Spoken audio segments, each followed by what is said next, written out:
चलो अब मेंसुरेशन में देखो, मेंसुरेशन हम लोगों की डे टू डे ऑब्जर्वेशन पर चीजें हैं, है ना।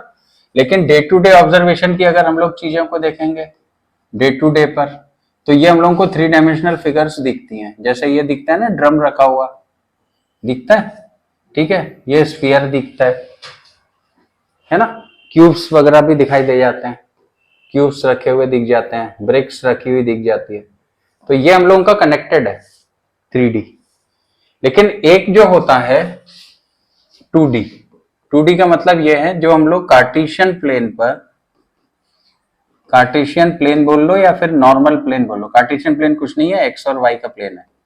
एक्स वाई प्लेन पर हम लोग ड्रॉ कर सकते हैं, है ना। जैसे चार्ट्स, है ना, नक्शे, है ना, नक्शे, चार्ट्स, जो भी कुछ है ये हम लोग ड्रॉ कर सकते हैं, लेकिन 3 डायमेंशनल में रिप्रेजेंट नहीं कर सकते उनको, ठीक। तो मेंसुरेशन दो हिस्सों के बारे में बात करती है। अब मेंसुरेशन का अगर हम लोग 2D को कंसीडर करेंगे तो यहाँ पे देखो दो चीज देखती है हम लोगों को।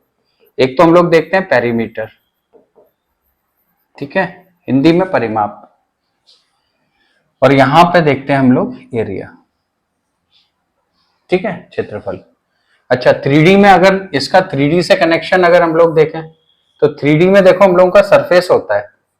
3D में हमेशा हम लोगों का सरफेस इन्वॉल्व होता है ना। तो सरफेस के हिसाब से यहां पे हम लोगों को मिल जाता है सरफेस एरिया।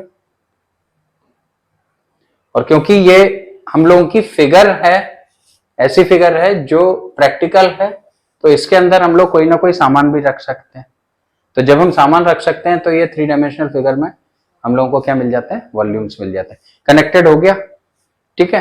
अब डेफिनेशन वाइज अपन लोग एक एक करके देखते हैं कि पेरीमीटर ओरिजिनल में क्या होता है, एरिया क्या होता है, सरफेस एरिया क्या होता है, वॉल्यूम क्या होता है, ठीक है। तो पार्ट 1 में पेरीमीटर को लेंगे, तो पेरीमीटर देख लेते हैं पहले। देखो, पेरीमीटर का नाम ही है मीटर, मीटर मतलब मेजरमेंट, है ना। और पेरीमीटर का मतलब पेरीफेरी, पेरीफेरी मतलब चारों तरफ, है ना, पेरीफेरी। और ये मीटर जो बना है ये मैट्रिक से बना है आगे का, अगर देखा जाए तो मेजरमेंट ऑफ पेरीफेरी, पेरीफेरी लिख सकते हैं। परिमाप भी हिंदी में बोलते हैं, परिधि, है ना, परिमाप। तो पेरीफेरी चारों तरफ से अगर हम लोगों को देखना है, जैसे मैंने तुम्हारे सामने ये एक फिगर बनाई, ठीक है। मैं कहता हूं इसके चारों तरफ में अगर हम ए मीटर यहां पे चलें, बी मीटर्स यहां चले, इस डायरेक्शन में चल रहे हैं, सी मीटर्स हम लोग यहां चले, और डी मीटर्स हम लोग यहां चले, ठीक है। तो इसकी बाउंड्री तक हम लोग ने जितना भी चला है वो इसका पेरीमीटर होगा, ठीक है। अलोंग द बाउंड्री हम लोग जितना भी पैदल चलेंगे या जितना भी हम कवर करेंगे दैट विल बी पेरीमीटर। तो चारों तरफ से अगर हम कवर कर रहे हैं तो ए बी सी और डी इसका पेरीमीटर हो जाएगा, ठीक। पेरीमीटर का कोई फॉर्मूला रिमेंबर आउट करने की जरूरत नहीं है। जैसे मैंने तुम लोगों को बोला कि एक इक्विलेटरल ट्रायंगल ले लेते हैं हम लोग, ठीक है, तीनों साइड्स बराबर है और ये 13 सेंटीमीटर की है, तो इसका अगर हम लोग पेरीमीटर देखेंगे तो क्या होगा, पेरीमीटर हम लोगों का होगा 13 प्लस 13 प्लस 13, तो 13 प्लस 13 प्लस 13 हो जाएगा, ठीक है ना। तो पेरीमीटर बेसिक डेफिनेशन तो ये है। तो इस कंसेप्ट को हम लोग हर जगह पे अप्लाई करेंगे। अब पेरीमीटर में देखो हम लोगों की ना कुछ सर्कुलर फिगर्स भी तो आती है, सर्कुलर, सर्कुलर में केवल एक फिगर आ जाती है and that is circle, that is circle, है ना।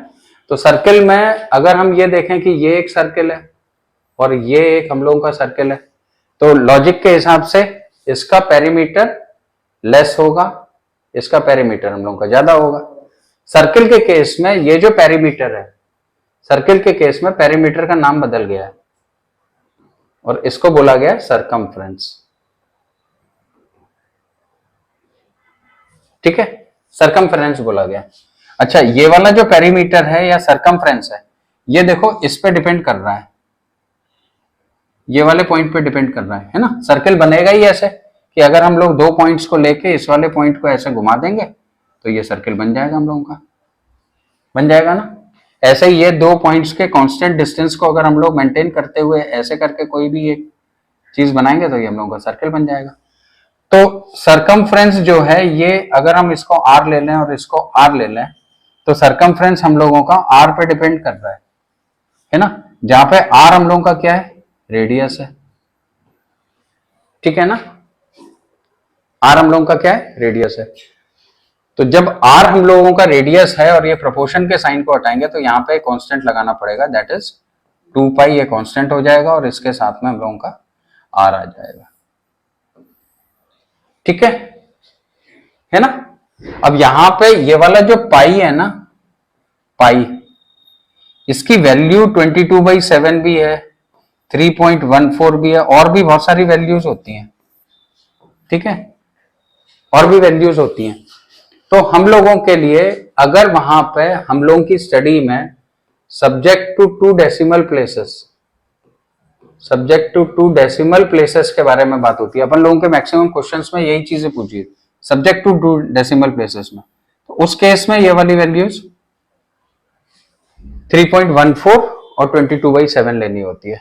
अब अगर हम सब्जेक्ट टू 5 डेसिमल प्लेसेस के बारे में बात करते हैं तो वैल्यू पाई की चेंज हो जाती है, ठीक है। अब पाई की वैल्यू हो जाएगी हम लोगों की, ये हो जाएगी 355/113, तो इसकी जरूरत नहीं है ना, तो ये काम की नहीं है, ठीक है, वैल्यू चेंज हो जाती है। अब एक चीज और जो मोस्ट इंपॉर्टेंट है, जो मोस्ट इंपॉर्टेंट है वो हम लोग देखेंगे पाई होता क्या है, ठीक है। तो पाई जो है ये ओरिजिनल में हम लोग का होता है ratio of circumference to diameter,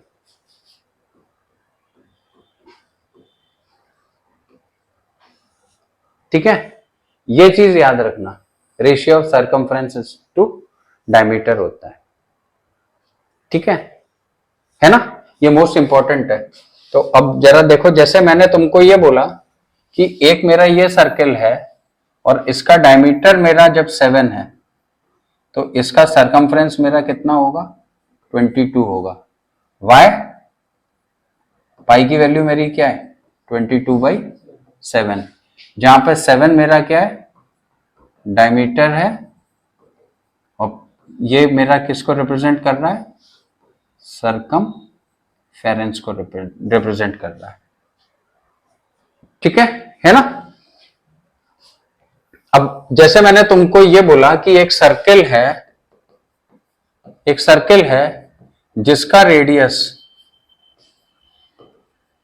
42 है, रेडियस इसका कितना है, 42, और मैं तुमको बोल रहा हूं कि इसका सरकमफ्रेंस बताओ, ठीक है। तो हम क्या करेंगे, रेडियस अगर 42 है तो डायमीटर हमारा कितना होगा, 42 इंटू 2 के हिसाब से कितना हो गया, 84 का। अब हम लोगों को स्टैंडर्ड मालूम है कि जब 7 का डायमीटर होता है तो सरकमफ्रेंस हम लोगों का कितना होता है, 22 होता है। तो 7 से ओरिजिनल वाला हम लोगों का 84 है, तो क्या मल्टीप्लाई करेंगे, 12 इंटू 12 हमने मल्टीप्लाई किया, तो यहाँ पे भी इंटू 12 हमने मल्टीप्लाई कर दिया, तो हम लोगों को क्या मिल गया, हम लोगों को डायरेक्टली सरकमफ्रेंस मिल गया, है ना। तो ये हो गया 262, क्लियर हो गया। तो ये वाला पॉइंट जो है, ये वाला पॉइंट भी इंपॉर्टेंट है। बाकी का जो है perimeter means, perimeter means distance around, है ना।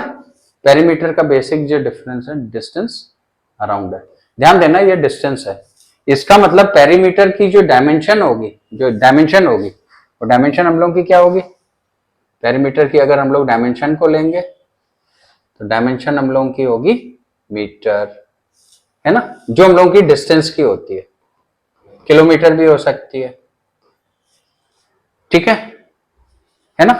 तो इतना है पेरीमीटर में, इसको नोट कर लो, फिर एरिया पे आते हैं। चलो अब देखो एरिया क्या होता है। ठीक है, कनेक्टेड तो पेरीमीटर से ही है। जैसे हमने ये वाली फिगर ले ली, इस इस एनक्लोज फिगर के अंदर जितने पोर्शन को हम लोग टच कर सकते हैं या फिर फील कर सकते हैं,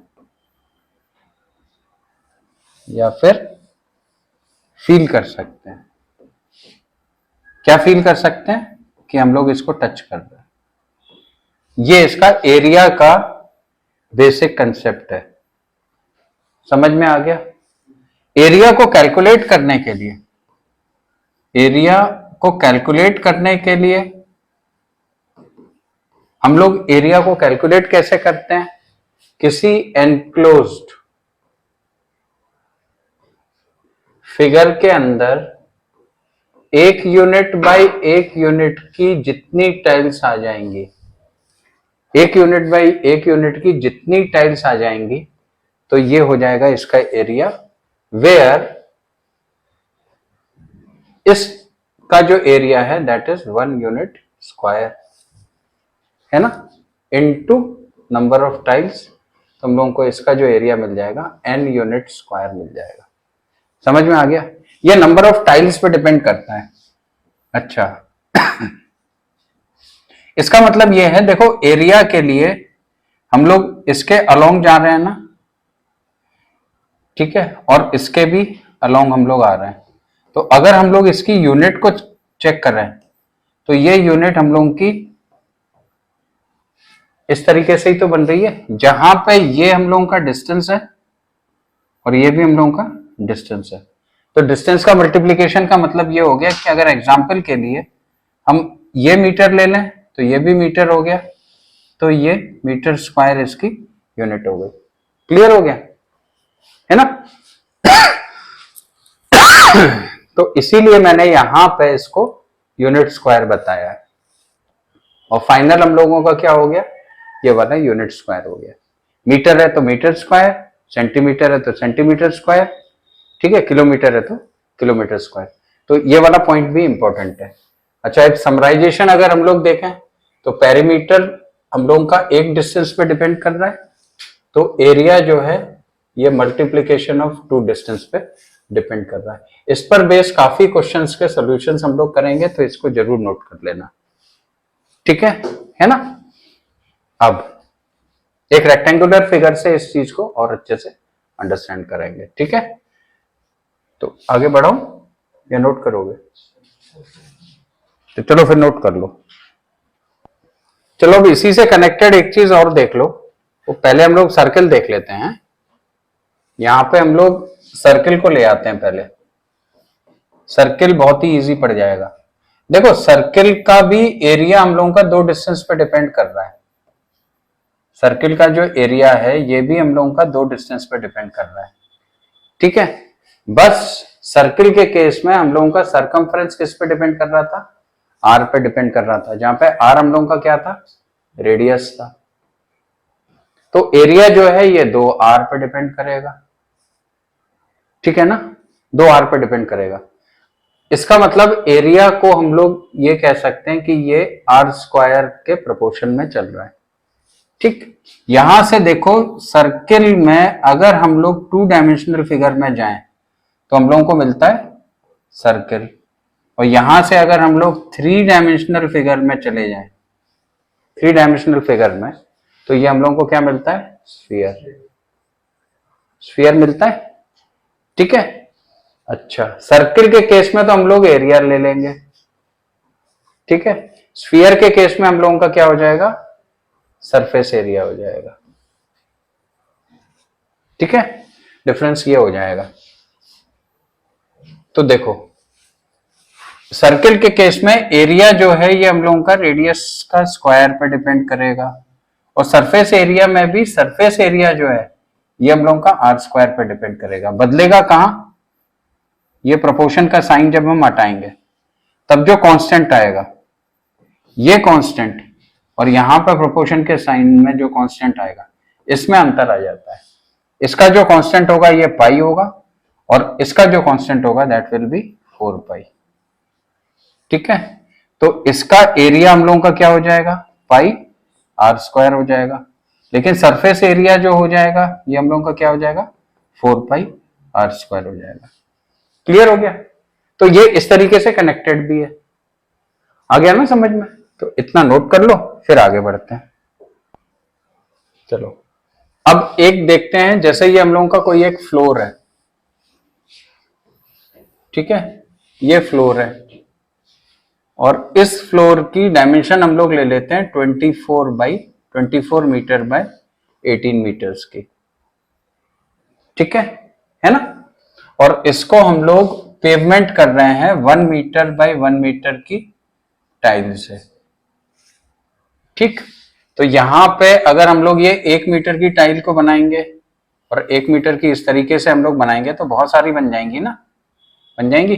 तो इधर पर ये कितनी टाइल्स हम लोगों की लगेंगी, देखो ये 1 लगेगी, 2 लगेगी, 3 लगेगी, ऐसे करके लास्ट वाली जो टाइल होगी हम लोगों की कितने की होगी, 24 टाइल्स की होगी, है ना।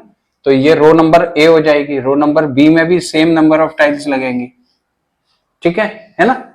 तो यहाँ पे अगर हम लोग नंबरिंग कर ले इसकी, जैसे ये 1 है, ये 2 है, तो इधर पे हम लोगों को कितने मिलेंगे, 18 मिलेंगे, और इधर पे हम लोगों को कितने मिलेंगे, 24 मिलेंगे।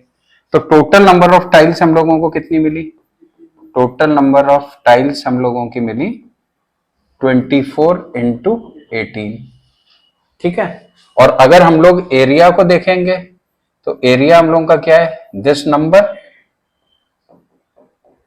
इंटू, यही तो हो रहा है, 1 मीटर बाई 1 मीटर की हम लोगों की टाइल लगी हुई है।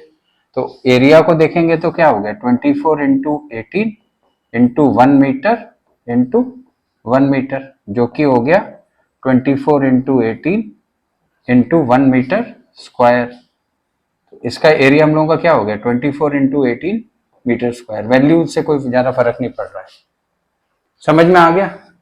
ठीक है ना। वहीं पर अगर मैं ये कहूं कि ये वाली जो टाइल है ना, इसको थोड़ा बड़ा ले रहा है, 2 मीटर बाई 2 मीटर की ले रहा है, 2 मीटर बाई 2 मीटर की ले रहे हैं। अब कंडीशन जो है हम लोगों की देखो चेंज हो गई। अब हम लोगों की 2 मीटर बाई 2 मीटर की टाइल है, तो पहली टाइल तो हम लोगों की यही बनेगी ना, 2 मीटर की, फिर अगली 2 मीटर की, ऐसे करके हम लोगों को कितनी टाइल्स मिल जाएंगी, यहाँ पे 12 टाइल्स मिल जाएंगी, है ना। और यहाँ पे ये वाली 18 की जगह पे हम लोगों को कितनी टाइल्स मिलेंगी, 9 टाइल्स मिलेंगी, है ना। तो 2 मीटर बाई 2 मीटर के हिसाब से अगर हम लोग देखें तो इस वाले फ्लोर का जो एरिया बनेगा ये हम लोग का क्या बनेगा, 12 इंटू 9, तो नंबर ऑफ टाइल्स हो गई, है ना, इंटू 2 मीटर बाय 2 मीटर का हम लोगों को क्या मिल गया, एरिया ऑफ 1 टाइल, यही तो मिल गया। तो इसको मल्टीप्लाई कर दिया तो हम लोगों को क्या मिल गया, टोटल फ्लोर एरिया मिल गया ना। तो यहां से एक इंटरप्रिटेशन हम लोगों को क्या निकल के आता है कि टोटल एरिया जो है that is number into area of 1 tile,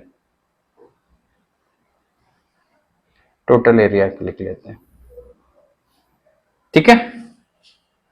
आ गया ना समझ में? इतना नोट करो, फिर आगे बढ़ते हैं, करते हैं। तो मैं यहाँ पर टोटल एरिया जो है इसको 24 इंटू 18 ही लिख ले रहा हूं, ठीक है। अब जरा ध्यान देना, ये जो कॉम्बिनेशन है ये number into area of 1 tile का है, यही तो कॉम्बिनेशन है, ठीक है।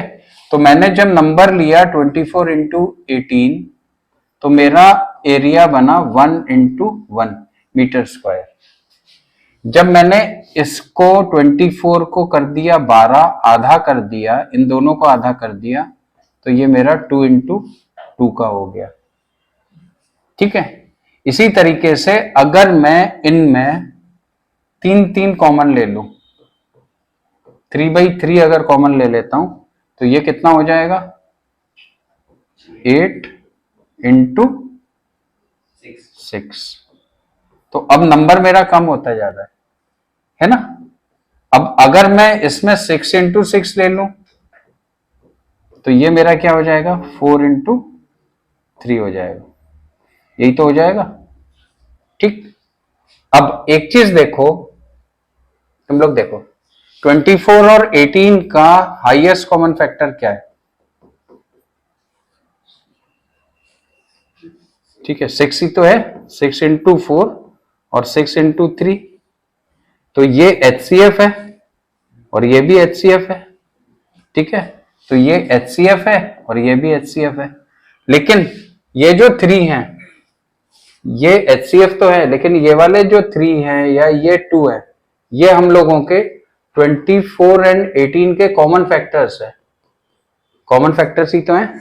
ऐसे ही ये जो 2 है ये हम लोगों का क्या है, कॉमन फैक्टर है। लेकिन जैसे ही हम लोग HCF लेते हैं, HCF इंटू HCF लेते हैं, तो ये हम लोगों को क्या मिल जाएगा, ये ऐसी टाइल होगी, this tile will be that which is having yes maximum area, which is having maximum area। Point समझ में आ गया? तो अगर हम लोगों को उसने पेवमेंट कराते टाइम में उसने हमारे साफ तौर पे इंस्ट्रक्शंस अगर हम लोगों को दे दिए, जैसे एक इसको लिख लेते हैं यहां पे, जैसे एक फ्लोर है जिसकी लेंथ में ले लेता हूं P और जिसकी ब्रेथ को ले लेता हूं Q। ठीक है, तो इसका जो एरिया होगा that will be P into Q। ठीक है, this will be equal to, अब वो ये हमसे कह रहा है कि इसका जब हमने पेवमेंट किया तो ऐसी टाइल ली विच वॉज हैविंग